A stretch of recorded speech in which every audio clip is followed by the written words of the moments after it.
तो indoor Motors हमने रखी हुई हैं, डीसी मोटर्स भी और एसी मोटर्स भी। लेकिन आज जो ये रिप्लेसमेंट मोटर जो हम लगा रहे हैं, इनके जो वहाँ की ओरिजिनल मोटर है उसकी जगह हमेशा ये मोटर जो हमारे पास जो है वो काम कर जाती हैं। तो आज ये पीसीबी में हमें प्रॉब्लम आ रही है। सबसे पहले तो मैं आपको ये चला के दिखाता हूँ इसमें हो क्या रहा है। ये 17 डिग्री टेम्परेचर पे सेट हो गया है। अब यहाँ पे देखेंगे, यहाँ पे मोटर चल जाएगी। तो इसकी कम्युनिकेशन यानी कि फीडबैक और इसका वीसीसी और इनपुट ग्राउंड जो है वो मैंने प्रॉपरली यहाँ पे इंस्टॉल किया है। बल्कि मोटर को इन अंदर से खोल के उसके मुताबिक मैंने प्रॉपरली जो है वो इसको इंस्टॉल किया है। इसके बावजूद भी ये प्रॉब्लम दे रहा है और ये तीनों मोटर इसी तरह कर रही हैं, बल्कि और जो मॉडल्स की मोटर है मेरे पास वो भी यही प्रॉब्लम कर रही हैं। यहाँ पे इंडोर मोटर जो स्टॉप हो गई है और इसकी डिस्प्ले पे जो है वो E3 का एरर जो है वो आने शुरू हो गया। और इसके साथ जो रनिंग लाइट है ये देखें 1 2 3 4 टाइम जो है वो ब्लिंक करना शुरू कर दिया है।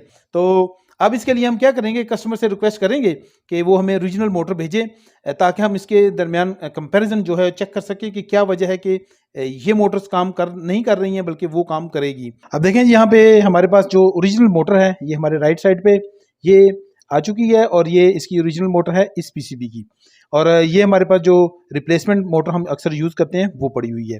अब क्या करते हैं कि इस पीसीबी को हम निकाल देते हैं क्योंकि इस पे तो ये काम करेगी। लेकिन चूंकि हमने एनालाइज करना है कि ये मोटर दूसरे पीसीबीज पे काम करती है कि नहीं करती, क्योंकि अक्सर हम ये पीसीबी पे यूज़ करते हैं, तो क्या ये दोनों मोटर उस पीसीबी पे काम करेंगी कि नहीं करेंगी।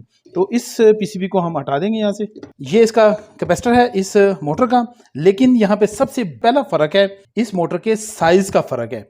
तो ये देखें, इससे तकरीबन डबल से भी ज़्यादा मोटी है। इसकी मतलब इसकी पावर जो है, वाटेज जो है वो ज़्यादा होंगे। तो मैं देख लेता हूँ, ये 45 वाट की यहाँ पे मोटर लगी हुई है। अब इनके ये मोटर बनी हुई है और काफ़ी तगड़ी मोटर है, मोटी और काफ़ी हैवी है। तो इसका मतलब ये हुआ कि कुछ तो फ़र्क यहाँ पे आ गया। अब नेक्स्ट हम सबसे पहले तो ये देखते हैं कि क्या ये मोटर और ये मोटर दोनों मोटरें इस पीसीबी में काम करेंगी। तो ये हमारे पास देखें ग्री का पीसीबी है और ये भी रिपेयरिंग के लिए आया हुआ है। तो इस पे आज हम चेक कर लेते हैं कि क्या इसमें ये मोटरें काम करती हैं कि नहीं करती। अब देखें जी, यहाँ पे मैंने ये रिप्लेसमेंट मोटर जो हमारे पास पड़ी होती हैं उनमें से एक मोटर यहाँ पे इंस्टॉल की है और ये देखें इसका फीडबैक जो है वो भी यहाँ पे इंस्टॉल हुआ है। बाकी जो तरतीब है वो भी मैंने कर दी है। अब इसको हम ऑन कर लेते हैं और देखें जी 16 सेट टेम्परेचर है।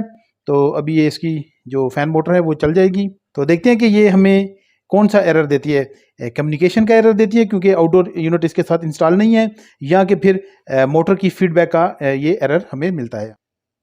अब देखें जी, तकरीबन 6.5 मिनट के बाद जो है वो यहाँ पे E6 का एरर जो डिस्प्ले पे आ गया है। और E6 का एरर जो है वो आपको पता ही है कि ये ग्री में जो है वो सीरियल कम्युनिकेशन का एरर है कि जब आउटडोर इंडोर के साथ अटैच ना हो। ये मोटर जो है वो बिल्कुल ओके है और इसमें जो है वो बिल्कुल सही काम ये कर रही है। अब मैं इसको उतार देता हूँ कुछ देर के लिए और फिर मैं इसको स्टार्ट करता हूँ और फिर मैं दिखाता हूँ कि यहाँ पे क्या एरर आता है।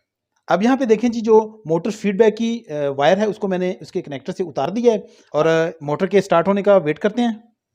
और ये देखें जी, अब मोटर स्टार्ट हो गई है और यहाँ पे देखें जी तकरीबन 1-1.5 मिनट के बाद जो है वो H6 का एरर आ गया। मतलब कि देखें फीडबैक यहाँ से उतरी हुई है, तो मोटर की फीडबैक जो है वो पीसीबी में नहीं आ रही है, इस वजह से H6 यानी कि मोटर का फॉल्ट यहाँ पे आ गया है। ये इसलिए मैं आपको दिखा रहा हूँ कि ताकि आप बात को समझ सकें। नेक्स्ट हम चेक करेंगे इस बड़ी वाली मोटर को, क्या ये मोटर इसके साथ काम करती है, क्योंकि जो छोटी मोटर थी वो दूसरे पीसीबी के साथ काम नहीं कर रही थी। तो इसको चाहिए कि ये फिर इसके साथ काम ना करे। तो चेक करते हैं। तो देखें यहाँ पे ये इसका कनेक्टर पतला था, तो इस वजह से मैं इसको डायरेक्ट नहीं लगा सकता था। तो इसके लिए ओरिजिनल कनेक्टर मैं इसमें लगाया और साथ में ये जंपर वायर्स मैंने इसके साथ कनेक्ट की हैं।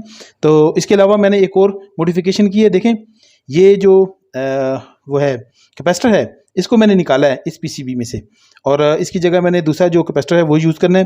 लेकिन ये कैपेसिटर भी हम यहाँ पे यूज़ कर सकते हैं इस मोटर के साथ, लेकिन इसके लिए प्रॉपर कनेक्शन जो है वो मैं आपको आगे चल के बताऊँगा कि आपने कैसे करने हैं। 16 डिग्री टेम्परेचर जो है वो यहाँ पे सेट हो चुका है और ये देखें जी, इसकी मोटर जो है वो स्टार्ट हो गई है और ये प्रॉपर डायरेक्शन में भी चल रही है।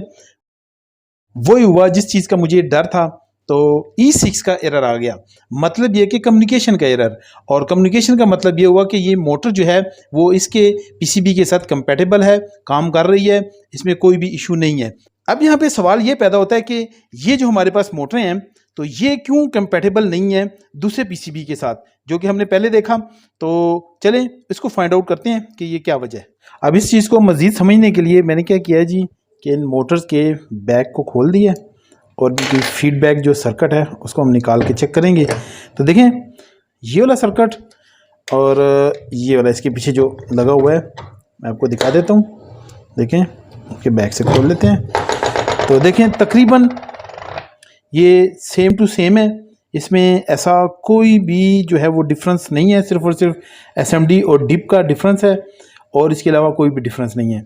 और इसके अलावा देखें यहाँ पे जो आईसी यूज़ किया गया है वो भी मैं आपको दिखा देता हूँ। ये देखें जी 40AF इसका जो हॉल सेंसर है वो इसमें लगा हुआ है। इसके बाद अगर हम देखते हैं तो ये वाला सर्किट, तो इसमें भी देख लेते हैं कि इसमें कौन सा हॉल सेंसर लगा हुआ है ताकि हमें और अच्छे से समझ आएगी। 40AF यहाँ पे भी हॉल सेंसर लगा हुआ है और हॉल सेंसर्स पे मैंने ऑलरेडी वीडियो बनाई हुई है। अगर आपने नहीं देखी और आप नहीं जानते कि ये क्या चीज़ है तो फिर आप दूसरी मेरी वीडियो देख सकते हैं। तो यहाँ पे सर्किट इसका जो पीसीबी है तकरीबन सेम है, तो इस वजह से ये जो है इस ग्री के पीसीबी पे काम किए जा रहा है, इस वजह से इसमें कोई भी डिफरेंस नहीं आ रहा है। अब बात को समझने के लिए इस पीसीबी के चेक करते हैं कि इस पीसीबी में क्या वजह है कि ये मोटर्स जो हैं दोनों इस पे कंपैटिबल हैं जबकि दूसरे पे नहीं है।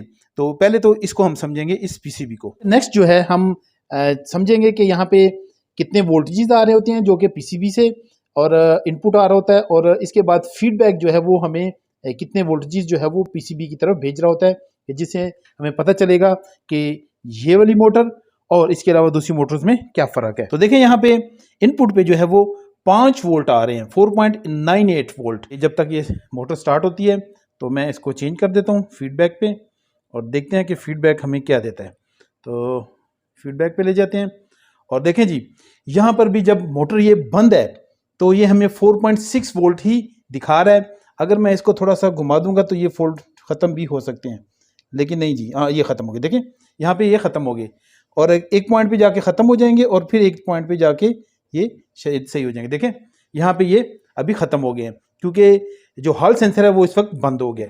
और देखें जी यहाँ पे अब जो फीडबैक है वो हमें 2.339 वोल्ट जो है वो दे रहे हैं। और यहाँ पे नीचे अगर इसकी लाइन को देखा जाए तो यहाँ पे कुछ फ्लक्चुएशन भी आ रही है जो कि इनके वोल्ट अप एंड डाउन हो रहे हैं, तो वो यही फ्लक्चुएशन जो है वो हमें दिखा रहा है। तो इन चीज़ को नोट कर लेते हैं। मज़ीद हम इसको एनालाइज करेंगे तो इसके लिए हम ऑसिलोस्कोप या डीएसओ का इस्तेमाल करेंगे। तो इसी मोटर पे हम देखेंगे कि यहाँ पे क्या पोजीशन बन रही है, तो जिसमें हमें फ्रिक्वेंसी वगैरह और काफ़ी चीज़ें हमें और नज़र आ जाएंगी। पीसीबी ऑन हुआ, अब यहाँ पे वोल्टेजेस आने शुरू हो गए हैं तो हम इसको ऑटो प्रेस कर देंगे, ऑटो डिटेक्शन।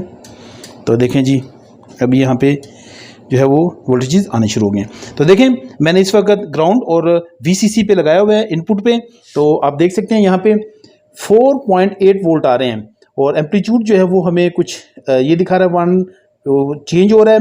इसके अलावा देखें यहाँ पे कोई भी ऐसी रीडिंग हमें नहीं आ रही, फ्रिक्वेंसी प्रीशूट या इसमें कोई भी ऐसी चीज़ नहीं आ रही, सिर्फ सिंपल हमें 4.80 वोल्ट नज़र आ रहे हैं। अब यहाँ पे ये मोटर चलती है तो फिर हमें पता चलेगा कि यहाँ पे कुछ और पोजीशन बन रही है कि नहीं। तो देखें जी ये मोटर स्टार्ट हो गई है। अब मैं क्या करता हूँ कि यहाँ से उतार के, बल्कि हम यहाँ पे चेक कर लेते हैं एक दफ़ा, तो 4.8 और कुछ भी नहीं है जी, फ्रिक्वेंसी वगैरह कुछ भी नहीं बन रही। अब इसी को मैं उतार के तो फीडबैक की वायर पे लगा देता हूँ, तो देखते हैं यहाँ पे क्या हो रहा है जी। तो देखें जी यहाँ पे देखें कुछ फ्रिक्वेंसी जनरेट हो रही है, ये देखें जी। अब देखें जी ये जो मोटर है ये बड़ी वाली मोटर, तो ये देखें 25.6 हर्ट्ज़ जो है वो जनरेट कर रही है और इनकी फ्रिक्वेंसी पे चल रही है, फ्रिक्वेंसी पे काम कर रही है और 4.64 एम्पलीट्यूड है इसका और यहाँ पे 4.8 वोल्ट वैसे आ रहे हैं। तो ये देखें, ये सारी चीज़ इन्होंने हमें एनालाइज करके दिखा दी है। तो इसका मतलब है कि ये देखें, और ये सिग्नल देख लें, ये वाले सिग्नल जो है ऑन ऑफ के जो है सिग्नल बार ने किस फ्रिक्वेंसी पे 25.5 हर्ट्ज़ की फ्रिक्वेंसी पे ये जनरेट हो रहे हैं। अब नेक्स्ट जो है वो हम ये दूसरी वाली मोटर के चेक कर लेंगे। तो 4.98 वोल्ट यहाँ पे आ रहे हैं। तो इस तरह करते हैं कि जब तक ये मोटर चलती है तो मैं इसकी चेंज कर देता हूँ और इसके यहाँ पे लगा देता हूँ, और ये इसकी जो है वो फीडबैक है। और देखें इस वक्त ये इस पोजीशन में है कि यहाँ पे वोल्टेजेस नहीं आ रहे, लेकिन अगर इसको मैं घुमा दूंगा थोड़ा सा तो इस पे वोल्टेजेस आ जाएंगे। थोड़ा सा मैं घुमा देता हूँ, देखता हूँ, ये देखें जी, ये 4.98 वोल्ट देखें आ गए हैं, क्योंकि नॉर्थ साउथ पोल होता है तो वो फिर कहीं पे ऑन हो जाता है, कहीं पे ऑफ हो जाता है। मोटर गई है चल, और देखें जी हमारे पास जो है वो 2.49 वोल्ट जो हैं वो आना शुरू हो गए हैं, और इसकी फ्लक्चुएशन भी बहुत कम है। देखें अगर मैं देखता हूँ तो यहाँ पे फ्लक्चुएशन बहुत ही ज़्यादा कम है इस मोटर की। तो ये एक डिफरेंस हमने चेक करके रखना है, क्योंकि वो जो बड़ी वाली मोटर थी उसका फ्लक्चुएशन बहुत ज़्यादा थी। यहाँ पे इसका ये मतलब हुआ कि ये आउटपुट बहुत ज़्यादा निकाल रही है, यानी कि तेज़ी से काम कर रही है ये मोटर, और उसकी मोटर जो थी वो स्लो काम कर रही थी। ये एक मुझे डिफरेंस यहाँ पे नज़र आ रहा है। नेक्स्ट दोबारा से हम जो है वो इस मोटर के लिए चेक करेंगे कि ऑसिलोस्कोप हमें क्या शो करती है। इसको हम स्टार्ट कर लेते हैं और फिर इसके बाद जो है ऑसिलोस्कोप का ऑटो प्रेस कर देते हैं। तो यहाँ पे हमारे पास वोल्टेजेस जो हैं वो आ जाएंगे। तो अभी पा जाते हैं, देखें जी, ये देखें जी, और मोटर भी स्टार्ट हो चुकी है जी। तो 4.8 वोल्ट जो है वो सिंपली आ रहे हैं, और इसके अलावा मैं देखूँ तो कोई भी ऐसी इसमें फ्रिक्वेंसी या पीरियड या प्री शूट जो है वो इसमें नहीं बन रहा है। जो है वो हम चेंज कर देंगे और इसको लगा देंगे जी फीडबैक पिन पे। फीडबैक पिन पे लगाया, और जो ही लगाया देखें यहाँ पे जो है वो ऑन ऑफ की पोजीशन आना शुरू हो गई है। तो हम इसको थोड़ा स्केल छोटा कर देंगे। तो देखें जी ये स्केल मैंने छोटा किया। अब देखें यहाँ पर 4.88 वोल्ट बन रहे हैं, एम्पलीट्यूड 4.96 है, और इसके अलावा जो इम्पोर्टेंट चीज़ है वो है जी इसकी 7.186 हर्ट्ज़ पे ये जो है वो चल रही है, यानी कि इसकी स्पीड जो है वो ज़्यादा है। इस मोटर की स्पीड जो हमने मोटी वाली बड़ी वाली मोटर देखी थी उससे ज़्यादा है, और 71.72 हर्ट्ज़ बन रहे हैं, यानी कि इस स्पीड पे चल रही है वो। तो ये काफ़ी ज़्यादा है। तो अब ये चीज़ें हमने याद रखनी है। नेक्स्ट जो है वो दूसरे पीसीबी पे हम चेक करेंगे ये छोटी वाली मोटर को कि ये क्या करती है, क्योंकि यहाँ पे E3 का ये एरर देती है। तो सबसे पहले तो जो इसके ग्राउंड है और इसका जो VCC है वहाँ पर 13.94 वोल्ट आ रहे हैं, यानी कि यहाँ पे तकरीबन 12 वोल्ट या 13 वोल्ट यहाँ पे आ रहे हैं। तो अब क्या करेंगे, इसका जो यहाँ से हम खोल के इसके VCC से, तो इसकी VCC पे इसके यहाँ पे लगा देंगे जो कि इसका फीडबैक का आउटपुट है। तो ये देखें जी 4.9 वोल्ट आ रहे हैं, और अगर देखा जाए तो फ्लक्चुएशन जो है वो बहुत कम है, यानी कि सिर्फ 1 पॉइंट समथिंग की फ्लक्चुएशन यहाँ पे हो रही है, और ये चीज़ नोट करने वाली है। अब यहाँ पे देखें हम इसकी जो है वो ऑसिलोस्कोप पे चेक कर लेंगे, लेकिन डायरेक्ट हम जो है वो जिसकी फीडबैक चेक करेंगे कि क्या हो रहा है जी। अब देखें जी मोटर जो है वो स्टार्ट हो गई है। इसका मैंने ऑटो एक दफ़ा प्रेस कर देता हूँ ताकि कोई गलती ना हो। देखें जी सेम ही है। तो देखें यहाँ पे 4.80 वोल्ट आ रहे हैं, एम्पलीट्यूड 10 पॉइंट समथिंग है, जबकि इसका पीरियड देखें जी, टाइमिंग देखें जी 13.46 नैनो सेकेंड, बहुत स्पीड है, और 74.2347 कुछ बन रहे हर्ट्ज़ जो है वो यहाँ पे जनरेट हो रहे हैं, और इसकी वजह से ये फ्रिक्वेंसी जो है वो आ रही है। तो आप देख सकते हैं कि ऑन ऑफ की पोजीशन भी हमारे पास यहाँ पे मौजूद है। तो देखें जी 13 पॉइंट समथिंग वोल्ट आ रहे हैं, और इस वक्त ये देखें मैं इसको चेंज कर देता हूँ। तो फीडबैक पे ले जाते हैं, तो देखते हैं कि फीडबैक पे हमें ये क्या देता है। तो थोड़ा देर वेट करेंगे जब तक मोटर स्टार्ट नहीं हो जाती। मोटर हो गई स्टार्ट, और ये देखें जी 4 पॉइंट, और देखें यहाँ पे फ्लक्चुएशन कितनी ज़्यादा है जी।